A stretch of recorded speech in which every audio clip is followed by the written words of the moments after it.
Well, good morning and welcome to the first official episode of the Middle-Aged Musician Podcast. I am the aforementioned. My name is Tom Long. Watch out. Hazard reported. And that is my trusty sidekick Waze as I am actually on my way this morning to a gig. It's actually a gig that I do every week, or have been doing every week now for at least 2 to 3 months now.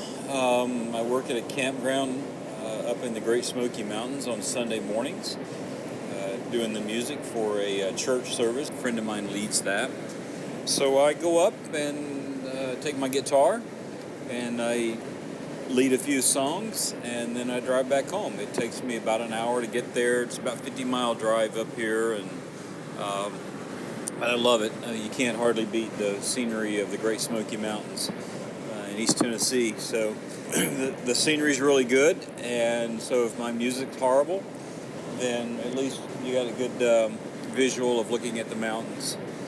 So decided to do this just mainly because I wanted to chronicle a lot of my musical life. I have not played professionally, meaning, well, I guess I am professional in that I'm getting paid to do what I do, but full time would be the better word, the better phrasing. As I was in my 20s, a teenager. I hit the road full time for a while in a band.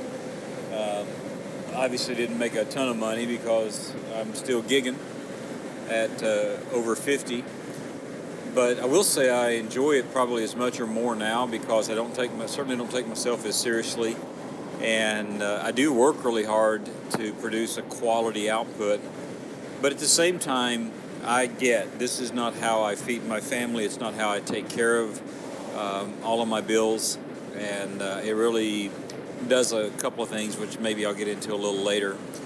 But sorry for the road noise here, but I thought it would be cool to do this while I travel, because that's what gigging musicians do. We're on the road a lot, and I'm on the road in my 2000 Lexus RX 300 that, as of this recording, has 408,000 miles, actually 480 to be exact. And we've owned this car since 2006, and when we bought it, it had, I think, around 88,000 miles on it. So we've put a ton of miles on this car, but it has been a beast, and pray that it makes it to this gig and makes it home. And that's we buy cars to drive them. We're not collectors. And our other car has 243,000 miles on it. It's a Toyota Avalon. So that's what we do. But anyhow, the reason for the podcast is really because I know there are a lot of people out there that are in the same lane of life that I'm in. You're still out there pounding the streets, playing, singing, doing it online, certainly during the pandemic of 2020. And it's just fun and cool to hear other people's stories. And we'll see if I, roll this out to other areas of social media. Not so sure I'm ready to do that yet or not. What I hope to accomplish by doing this is cover a lot of subjects that we as middle-aged musicians, and I'm talking about people that are, I'm going to say the average life expectancy for human race, or at least American male, 70 years old, 75. So we'll give everybody the benefit and say if you are 40 and above, then you are a middle-aged musician, and that's saying that you're going to live to be 80, and that's a pretty good gig if it's a good life expectancy or a good quality of life. And cover things like gigging, how to get a gig, how to show up for a gig, the type of instruments or the type of stuff that you need to have with you, equipment, health concerns, how to talk to people, how to interact, song choice, just general conversation topics. And I would really, really like to hear your feedback, any ideas that you have, any interaction. I thought about maybe even setting up a call-in line to where you could just call and leave a message or something, or I'll talk to you if I'm able to pick it up. and get your ideas, get your input, collaboration, just everything. For instance, for me, one of my things that I like to do in the mornings, and I get up really early because this particular gig that I'm doing today starts at 9 a.m., which means I need to be there close to an hour before. My first time here, I was an hour early, and a lot of that also has to do with how much setup time is required, and I want to know, what I'm getting into. And if the gig is not close enough to my home base, then I usually try to go by and just take a look at things on the front end to make sure that I'm not caught off guard. But in this particular case, I try to get there no later than 35, 40 minutes early. I'm running a little bit behind today because my car, I can't really drive it as fast as I can drive our other car. It just won't run that fast. But I want to talk about those kind of things because those are things that I think people don't really take into consideration, especially when you're a young musician. Now, when you're older, you're a little more responsible. Hopefully, usually, you've been in the work world, and that brings up a really good point. This is a job. Now, I know it's a job that most all of us love, and most, if not many of us, for sure, would do or are doing for free. I typically don't do these kind of things for free. I'm generally paid. Thankfully, I've just progressed to a point in my career through life and had a lot of experience that most people recognize that they do pay, they will pay me. And I still struggle sometimes asking, especially if it's someone that I know really well. But it's a job, and people have an expectation for you to fulfill the obligations of showing up, doing your job, doing what they have either seen you do before or they expect that you will do. And you need to treat it as such. One of the biggest complaints that I have had about band members and about other musicians is that they're so undependable. They're just not responsible.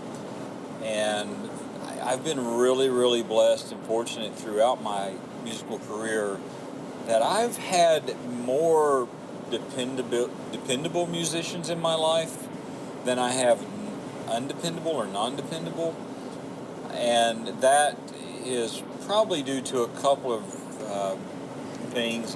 One of the things off the top of my head is that if you are flaky on me, I kind of live by the rule, burn me once, shame on you, burn me twice, shame on me. So I don't typically re-engage with musicians that I don't depend on or can't depend on. Your word's your bond. If you tell me you're going to do something, do it. And if you're not going to do it, if you have apprehension, tell me really, really early in advance so I can make other preparations. It's just absolutely, unbelievably disrespectful to flake out on someone, regardless. It doesn't even have to be in the musician context. So that's my soapbox.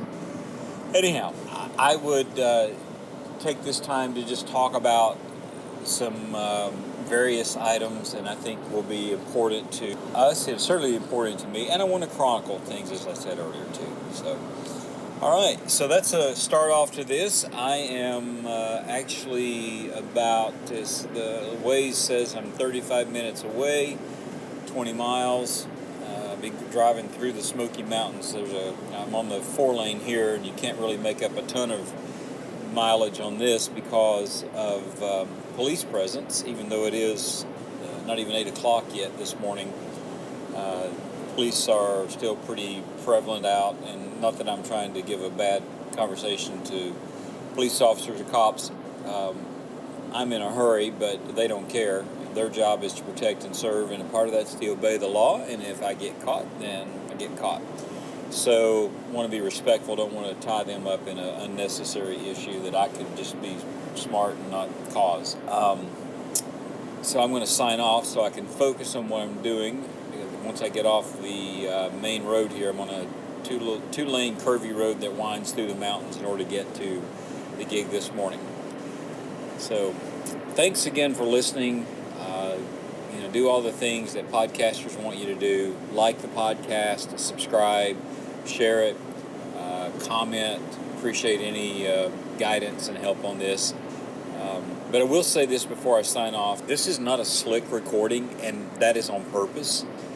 I don't want this to be so highly produced. I may do a couple of things to enhance the sound or what have you, but I don't expect, like, that motorcycle that just went by, you probably heard in the background.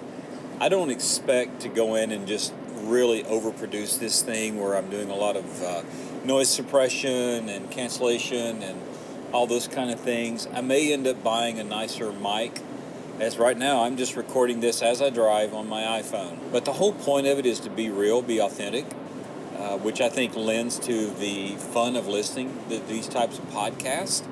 I listen to several podcasts during the day when I'm working my day job, plus walking or exercising or what have you. And the ones I really enjoy are the ones that are just like this one guy, Matt Rutherford, who is a sailor, and he records in his car, he records in his boat, he records in his apartment or wherever he lives. And it's fun. It's fun just to hear true life.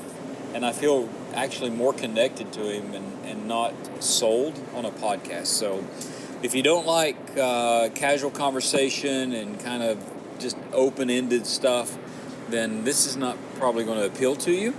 If you like a podcast that is reasonably well thought out, I do have an idea of what I'm going to talk about when I turn the record button on. If you like it, just kind of good conversation, as if you've hopped in the car with me and you are asking me some questions and I'm responding to those questions as we drive, then I hope you're going to enjoy this. I think it'll be a lot of fun. And I will answer questions as I receive those as well. So thanks a lot. Have a good time. Enjoy your life, because it's up to us to really do some things I think that are great. And we don't want to just sit around and let those things tarry. Bye now.